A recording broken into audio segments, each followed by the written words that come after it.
જય અટકેશ. આજે થોડું ટેન્શન છે કારણ કે આ ટ્રીક માટે મેં બહુ મહેનત કરી છે અને એ મહેનતમાં લગભગ 80-85% હું ફેલ્યુઅર હતો. એટલે ખબર નહીં આજે થશે કે નહીં થાય. તો અટકેશ્વર દાદાનું નામ લઈને આજે હું તમને આ ટ્રીક બતાવું છું. આ કેટને આપણે બે ભાગ કરી નાખીએ અને હું એને સફળ કરી દઉં છું. કેટ બહુ જૂની છે એટલે લોચાવાળો કેસ તો છે જ છે, બરાબર. અને ફરી વખત સફળ કરી નાખીએ આને. એટલે હું હવે ડખડાઈ ગયું બધું. હું છે ને એક સ્પોન્સર શોધું છું. જો મળી જાય આ કેટ માટે તો સારી વાત છે. બહુ જૂની થઈ ગઈ છે કેટ. કંઈ નહીં, હવે સફળ કરી દીધું છે મેં. કનિષ્ઠાબેન ગમે ત્યાં મને સ્ટોપ કહી શકશે.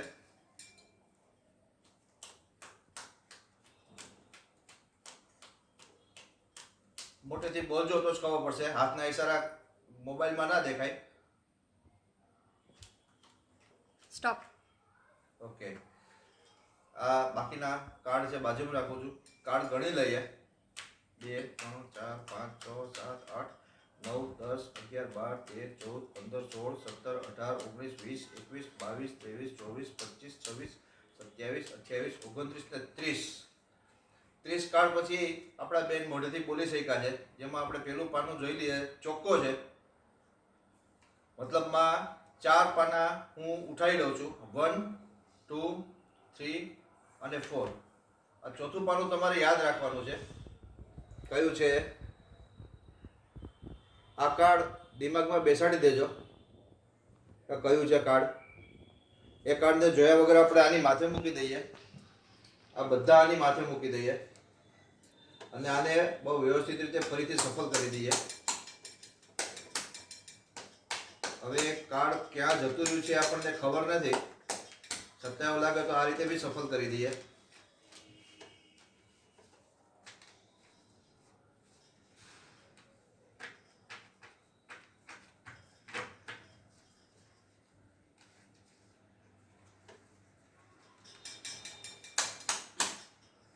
હવે કરવાનું કંઈ નથી. હાથ આગળ લાવો અને ઊભા થઈને જરા કરો એટલે આમાં દેખાય મોબાઈલમાં. અને આ મોબાઈલને હું હવે વિનંતી કરું છું કે એ જે કાર્ડ સિલેક્ટ કરેલું હતું એ મારા મોબાઈલમાં આવે. માથે ડબલ ટેપ કરવું પડશે તમારે. ઊભા રહેજો.